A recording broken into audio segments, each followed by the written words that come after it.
Party को कहीं ना कहीं खत्म करने का प्रयास किया जा रहा है। और देखिए काफ़ी हद तक ये तमाम तरह की चीज़ें अब दिखाई देने भी लगी हैं, क्योंकि जिस तरीके से भारतीय जनता पार्टी के विधायकों द्वारा यह मांग की गई है कि दिल्ली में संवैधानिक खतरा है और कहीं ना कहीं आम आदमी पार्टी की सरकार को बर्खास्त करना चाहिए, यानी सीधे तौर पर मुख्यमंत्री के पद से अरविंद केजरीवाल को इस्तीफा देना पड़ेगा। और मुझे लगता है कि ये अब कहीं ना कहीं आम आदमी पार्टी के लिए चिंता का विषय है और खुद अब जो है तमाम नेताओं को चिंतन मंथन करने की जरूरत है।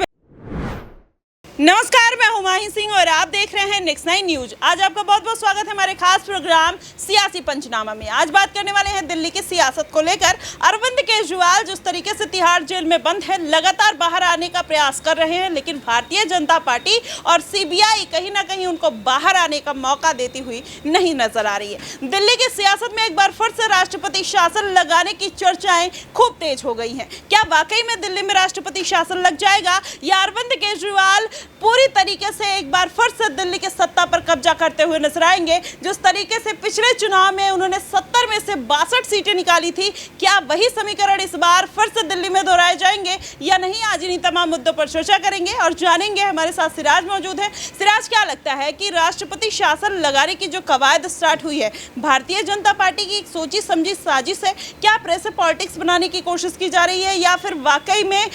दिल्ली की जनता अब इसकी मांग करती हुई नजर आ रही है? किस तरीके के समीकरण बन रहे हैं? जी देखिए, जाहिर सी बात है ये दिल्ली की सियासत में अभी तक का एक बड़ा सवाल जरूर है इस वक्त का देखा जाए तो, क्योंकि देखिए कह सकते हैं भारतीय जनता पार्टी के विधायकों द्वारा जी देखिए दिल्ली की सियासत में इस वक्त कई सवाल इसलिए भी उठ रहे हैं क्योंकि कह सकते हैं मुख्यमंत्री अरविंद केजरीवाल सीबीआई के मामले में अभी जेल में बंद है और जाहिर सी बात है उनकी जमानत जो है वो आसार नजर जरूर आ रहे हैं, लेकिन मुश्किलात भी बढ़ रही हैं। और इसी बीच जिस तरीके से खबरें निकलकर सामने आ रही कि आम आदमी पार्टी के तमाम जो नेता कहते हुए नजर आ रहे हैं कि जो बीजेपी विधायक है उन्होंने राष्ट्रपति को ज्ञापन सौंपा था और ज्ञापन में ये मांग की गई थी कि दिल्ली में संवैधानिक खतरा है, उसको देखते हुए कहीं ना कहीं अब राष्ट्रपति शासन लगाया जाना चाहिए। और कहीं ना कहीं राष्ट्रपति ने इस पर एक्शन लेते हुए गृह मंत्रालय से जो है इस पूरे मामले को संज्ञान में लेने का फैसला किया है, आदेश दिया है। और जाहिर सी बात है इसको लेकर के अब आम आदमी पार्टी के तमाम नेताओं में चिंता का विषय बना हुआ है, क्योंकि देखिए जिस तरीके से दिल्ली की राजनीति में आम आदमी पार्टी ने एक संघर्ष के दौरान जो है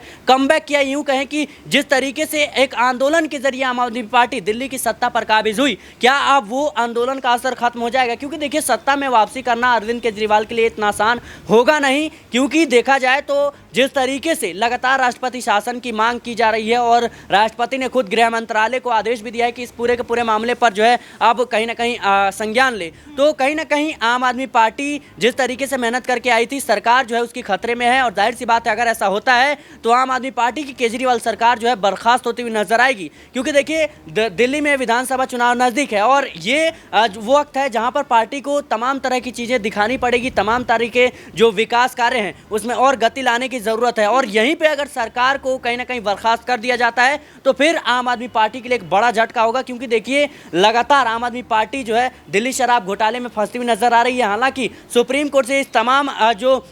आम आदमी पार्टी के नेता थे एकाएक करके अब जो है तिहाड़ जेल से बाहर निकलते हुए नजर आ रहे हैं, सुप्रीम कोर्ट से जमानत भी मिल रही है। लेकिन अरविंद केजरीवाल की जमानत इसलिए भी मुश्किल है क्योंकि देखिए ईडी मामले में उन्हें जमानत मिल गई है, लेकिन सीबीआई मामले में अभी भी सुनवाई जो है चल रही है। सुप्रीम कोर्ट ने जो फैसला है वो सुरक्षित रख लिया है। आने वाले समय में हमें इंतजार करना होगा कि अरविंद केजरीवाल को जमानत मिलती है या फिर नहीं मिलती है, क्योंकि देखिए अरविंद केजरीवाल के खिलाफ जो सीबीआई है उन्होंने सीधे तौर पर यह आरोप लगाया कि अरविंद केजरीवाल इस पूरे के पूरे मामले के शराब नीति के सरगना है, इन्होंने ही इनकी महत्वपूर्ण भूमिका है और पार्टी का ये मुखिया है और पार्टी के मुखिया के तौर पर कहीं ना कहीं इनको रोकना चाहिए था, तमाम तरह की चीजें नहीं होने देने चाहिए थी। लेकिन वहीं आम आदमी पार्टी की तरफ से लगातार जो है इस बात पर सफाई दी जा रही है कि ऐसा कुछ भी नहीं है, पार्टी को फंसाने की साजिश रची जा रही है और पार्टी को कहीं ना कहीं खत्म करने का प्रयास किया जा रहा है। और देखिए काफ़ी हद तक ये तमाम तरह की चीज़ें अब दिखाई देने भी लगी हैं, क्योंकि जिस तरीके से भारतीय जनता पार्टी के विधायकों द्वारा यह मांग की गई है कि दिल्ली में संवैधानिक खतरा है और कहीं ना कहीं आम आदमी पार्टी की सरकार को बर्खास्त करना चाहिए,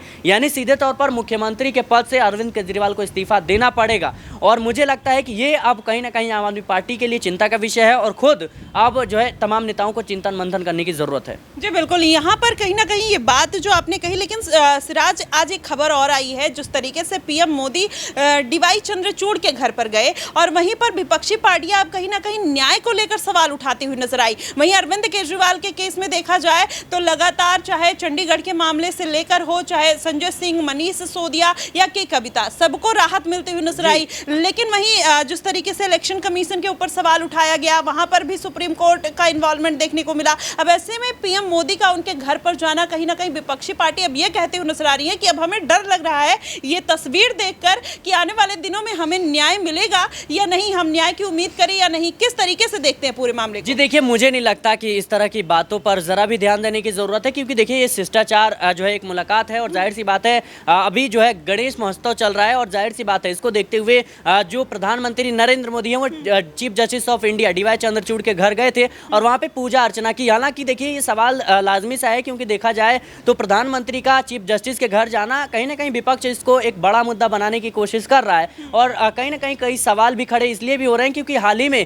जिस तरीके से देखा जाए तो कई ऐसे जज या वकील थे जिन्होंने तमाम फैसले सुनाए, तमाम दलीलें दी, लेकिन आने वाले समय में चाहे वो कोलकाता की बात कर ले वो भारतीय जनता पार्टी में शामिल हो गए। वहीं अगर हम देखें राम रहीम को जिस जेलर ने लगातार पैरोल दी थी वो भारतीय जनता पार्टी में शामिल हो गया, उसको टिकट भी मिल गई है। तो सवाल देखिए विपक्ष का जायज़ सवाल है, क्योंकि देखा जाए तो अब सुप्रीम कोर्ट जो है काफ़ी ज़्यादा महत्वपूर्ण है अरविंद केजरीवाल के रिहाई को लेकर के, क्योंकि सुप्रीम कोर्ट से अब आखिरी उम्मीद है, आखिरी रास्ता सुप्रीम कोर्ट ही है और इसी को लेकर के एक बड़ा मुद्दा बनाया जा रहा है। जी बिल्कुल, कहीं ना कहीं अब विपक्षी पार्टियां भले इस पर सवाल उठाती हुई नजर आ रही है, लेकिन सुप्रीम कोर्ट कहीं ना कहीं केजरीवाल की पार्टी के लिए एक वरदान के रूप में सामने आए हैं और कहीं ना कहीं साबित हुए हैं। ऐसे में अब उम्मीद जो है अरविंद केजरीवाल की केवल सुप्रीम कोर्ट से बची हुई है। ईडी के मामले में जमानत मिल गई है, सीबीआई के मामले में जमानत मिलना बाकी है। ऐसे में केजरीवाल अगर बाहर आ जाते हैं तो कहीं ना कहीं अपनी पार्टी के लिए बेहतर स्थिति पैदा करते हुए नजर आ सकते हैं और इस तरीके के समीकरण बनना कहीं ना कहीं केजरीवाल की पार्टी के लिए बेहद जरूरी है, क्योंकि भारतीय जनता पार्टी ने जिस तरीके से लोकसभा चुनाव में जीत हासिल की 7 की 7 सीटों पर, कहीं ना कहीं उससे डर अरविंद केजरीवाल के मन में बैठा हुआ है। जनता ने पूरी तरीके से जेल का जवाब वोट से नहीं दिया बल्कि पूरी तरीके से नकार दिया और यही कारण है कि अरविंद केजरीवाल कहीं ना कहीं इस बार के चुनाव में भी कोई कोर कसर नहीं छोड़ना चाहते। मनीष सिसोदिया भी लगातार पदयात्रा करके सारे मामलों को कहीं ना कहीं सुलझाने का प्रयास कर रहे हैं। सुलझता है या और उलझ जाता है ये देखना बेहद दिलचस्प होगा। फिलहाल आपको क्या कुछ लगता है आप हमें कमेंट बॉक्स में जरूर बताइएगा। फिलहाल के लिए बस इतना ही। देश और दुनिया की तमाम खबरों के लिए हमारे साथ बने रहिएगा नेक्स्ट 9 न्यूज पर। क्योंकि रिसर्च को बिजनेस के तौर पे नहीं देखा जाता, रिसर्च को एक इन्वेस्टमेंट के तौर पे देखा जाता है। आज अगर